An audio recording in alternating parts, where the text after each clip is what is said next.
اللہ علیہ،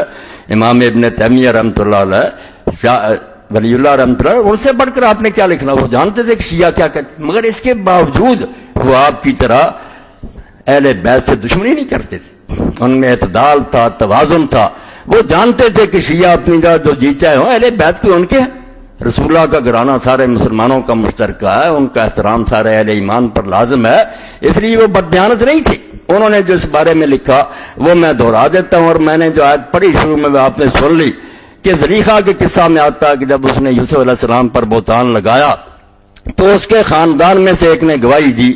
تو یہ حوالہ میں نے اس لیے دیا کہ میں آج بھی ان کے خاندان میں سے گواہ پیش کروں گا کہ جن کو آپ محدثین مانتے ہیں نا، اور جن کے حوالے آپ نے اس کتاب میں دیے ہیں کہ شاہ ولی اللہ رحمۃ اللہ علیہ، مولانا رضا خان بریلوی کا بھی دے دیا کہ یہ بریلوی حضرات ہیں، یہ بھی دیکھ لیں کہ ان کے اعلیٰ حضرت کیا کہتے ہیں، شاہ اسماعیل شہید رحمۃ اللہ علیہ کا دیا،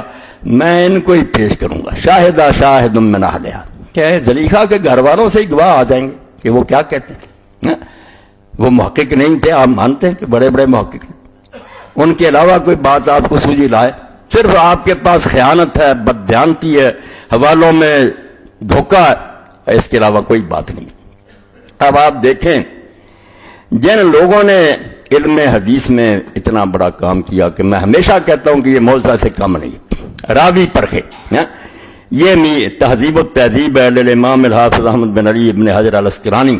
جنہوں نے بخاری شریف کی شرح لکھی ہے فتح الباری، تو یہ 12 جلدیں ہیں راویوں پر۔ اب اس کی یہ 11ویں جلد ہے اور اس کا نمبر ہے یہ 699 اور صفحہ ہے 360 اور 361، یزید بن معاویہ بن ابی سفیان۔ اب اس میں یہ حوالہ لکھتے ہیں، اور یہ فیصلہ کس کا؟ جو یزید کے خاندان سے تھا، مروان کا پوتا تھا،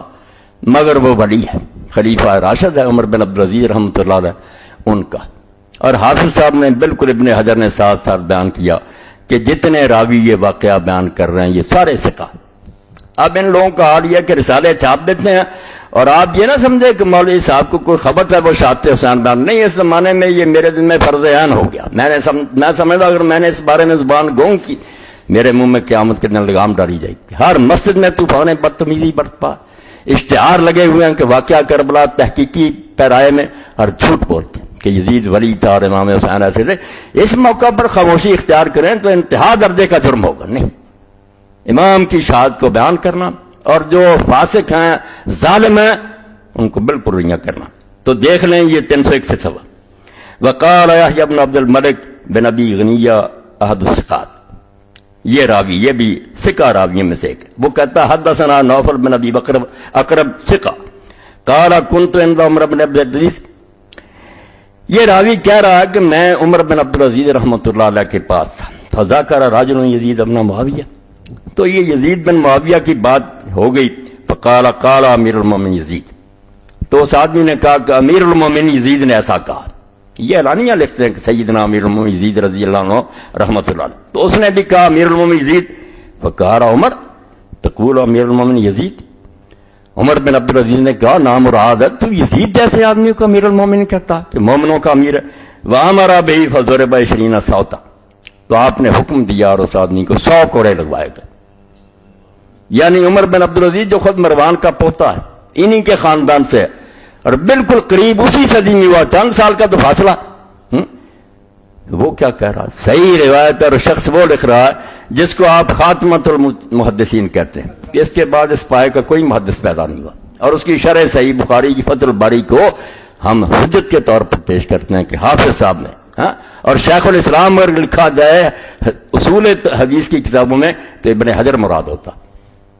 باقی بحثوں میں آئے تو ابن تیمیہ ہوتے ہیں، مگر حدیث کے اصول میں جب ذکر آئے کہ قال شیخ الاسلام، یہ ابن حجر ہوتا۔ تو ابن حجر رحمۃ اللہ علیہ کیا کہہ رہے کہ 20 کوڑے مروائے عمر بن عبدالعزیز نے، اور کہا کہ تم اس کو امیر کہتے ہو، کہ مومنوں کا امیر ہے وہ۔ اب اس نے شاہ ولی اللہ رحمۃ اللہ علیہ کا بھی حوالہ دیا، شاہ صاحب کی یہ کتاب مارکۃ الآراء، جس کے بارے میں نواب صدیق حسن رحمۃ اللہ علیہ فرماتے ہیں کہ لوگوں نے شرح حدیث پر بہت کچھ لکھا، 1400 سال میں بڑی کتابیں لکھی گئیں، مگر فلسفہ دین جو ہے نا، کہ دین کے ہر حکم کا فلسفہ بیان کیا جائے کہ اللہ اور رسول نے یہ حکم کیوں دیا، یہ کام کوئی نہیں کر سکا۔ اس بارے میں یہ بے نظیر کتاب،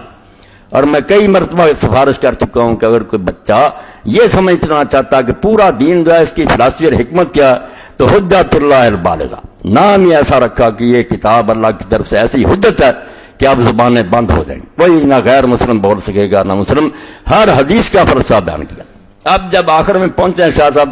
اس کی بھی کتاب جو ہے اس کے آخر میں کہ رسومات محرم علماء اسلام کی نظر میں شاہ ولی اللہ محدث دہلوی رحمۃ اللہ علیہ، جب تعزیہ کا رد کرنا تھا نا ماتم وغیرہ کو، شاہ صاحب گواہ بن گئے، وہی شاہد من آیت کی سمجھ آ گئی کہ میں نے وہ کیوں پڑھا، یزید کے گھر والے ہی بولے، مروان کے گھر والے جیسے نا وہ دلیقہ کے، تو یزید کے گھر والے ہی بولے نا، جن کو تم معتبر سمجھتے ہو